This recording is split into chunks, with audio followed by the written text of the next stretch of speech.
यहाँ इलाहाबाद की जो हमारे पत्रकार है वो काफी उत्सुक है सवाल पूछने के लिए। पीटीआई और अमर उजाला के पत्रकार जो हैं इलाहाबाद से आपसे कुछ सवाल पूछना चाह रहे हैं।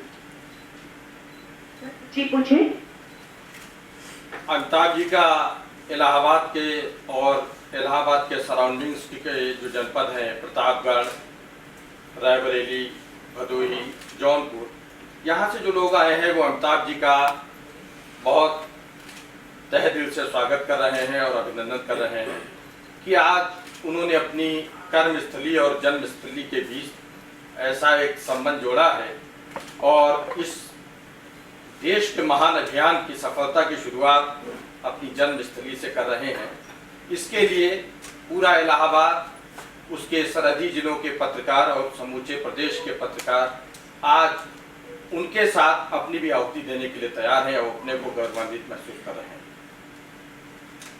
जी बहुत बहुत धन्यवाद आपका। और इसके साथ आज सबसे महत्वपूर्ण चीज है कि यहाँ के पत्रकार आपसे प्रेस कॉन्फ्रेंस की तरीके से नहीं बात करना चाहते हैं। आपका संदेश, आपकी विचारधारा जो आज आपने सबसे महत्वपूर्ण कही कि आपका फेस और आपकी साउंड दोनों राष्ट्र के लिए समर्पित हैं, इसको सुन के सारे लोग बहुत उत्साहित हैं और गौरवान्वित महसूस कर रहे हैं और अपने आपके संदेश को गांव-गांव तक ले जाने के लिए अपने प्रयासों को अंतिम दरवाजे तक पहुंचाएंगे। इसके साथ ही हमारे जो साथी लोग हैं वो आपसे कुछ बातचीत करना चाहेंगे और बातचीत में संदेश देना चाहेंगे। जैसा कि आपने कहा कि ग्रास रूट वर्कर की बात आपने कही है, तो ये सब हमारे साथी ग्रास रूट जर्नलिस्ट हैं और आपने ग्रास रूट लेवल के जर्नलिस्ट को चुना है। ये देश में बहुत महान काम किया है, क्योंकि आपको हमेशा तब सरकार ने याद किया है, देश ने याद किया है जब कोई अभियान असफल हुआ है, सफलता के अपनी आखिरी मंजिल तक नहीं पहुंचा है। इसको पहुंचाने का श्री गणेश इलाहाबाद से हो रहा है और यहाँ के पत्रकार आपसे जुड़ के इस यज्ञ को आगे बढ़ाएंगे। जी बहुत बहुत धन्यवाद और आपके इन शुभ काम के लिए जो आपने शुरुआत की है उसके लिए मैं आप लोगों को इलाहाबाद में धन्यवाद देता हूँ। अमिताभ जी नमस्कार, मैं वीरेंद्र पाठक हूँ इलाहाबाद ANI से और बड़ा अच्छा महसूस कर रहा हूँ कि आप आज हमारे इलाहाबाद के फेस बने हैं इस महत्वपूर्ण प्रोग्राम के। एक शंका है कि आपने एक सिस्टम डेवलप कर दिया है और अवेयरनेस फैला रहे हैं, लेकिन ग्रासरूट लेवल पे जो हार्डवेयर है वो बहुत अच्छा होना चाहिए, क्योंकि पिछली बार ऐसा देखने को आया था कि कोई बच्चा किसी दूसरी बीमारी से पीड़ित हुआ, लेकिन अगर उसी समय उसको कोई ड्रॉप पिलाई गई पोलियो की तो वो उससे जोड़ दिया गया। दूसरी एक चीज है, ये वायरस किसी भी उम्र में किसी व्यक्ति के पास को लग सकता है। यहाँ का जो मेडिकल सिस्टम है बहुत खराब है। काकस इतना जबरदस्त है कि किसी भी बीमारी का कोई व्यक्ति जो क्षेत्र का डॉक्टर है उसके पास पहुंचता है तो सीधे ग्लूकोज की बोतल चढ़ा देता है और धीरे धीरे वो व्यक्ति पैसे से इतना कंगाल हो जाता है कि जब तक उसको पता लगता है कि हेपेटाइटिस बी जैसी बीमारी से वो पीड़ित है और उसका क्या एक समुचित और सही इलाज है, तब तक वो इलाज कराने के काबिल नहीं रहता।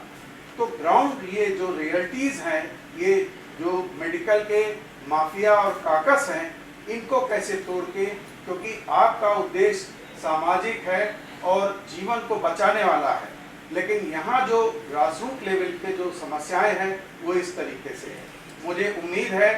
कि आपके फेस होने की वजह से लोगों के अंदर ये विश्वास जाएगा कि आप जो कह रहे हैं वो सही है,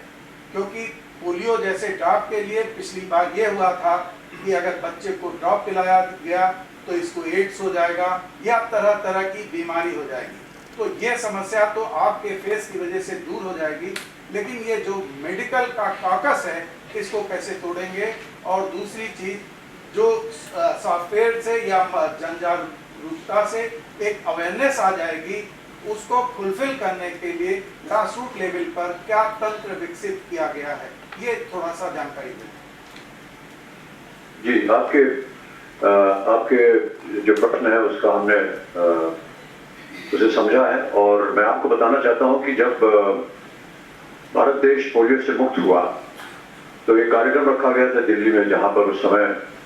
जो स्वास्थ्य मंत्री थे उनके और यूनिसेफ के जितने भी प्रतिनिधि थे वो सब वहां पर आए थे। और मैं आपको बताना चाहता हूं कि तकरीबन 75% जो जनता थी वहां पर, वो जितने भी वर्कर्स थे जो कि गांव-गांव घूम रहे थे, तो सब वहां पर उपस्थित थे और उनका सबसे पहले हमने उनको आदर सम्मान किया, उनका अभिनंदन किया, क्योंकि जैसा कि मैंने कहा वही लोग हैं जो जा करके ये जो डोसेज है ये लोगों को वहां पहुंचाते हैं। ऐसा कहना कि इलाहाबाद में और अन्य क्षेत्रों में इस तरह के लोग हैं, आपने जैसे कि वर्णन किया कि माफिया है, मेडिकल माफिया है, इसके ऊपर मैं अभी तो कुछ नहीं कह पाऊंगा, लेकिन हमारे साथ यहाँ सेक्रेटरी बैठे हुए हैं और उनकी जानकारी में भी ये बातें आ रही हैं और मैं उम्मीद करता हूँ कि सरकार जो है इस ओर देख पाएगी इसे। मेरी तरफ से जितना भी हो सकेगा और संभव होगा मैं अवश्य करने के लिए तैयार हूँ और जो भी आपकी बातें हैं उन्हें मैं सरकार के जो सही लोग हैं उन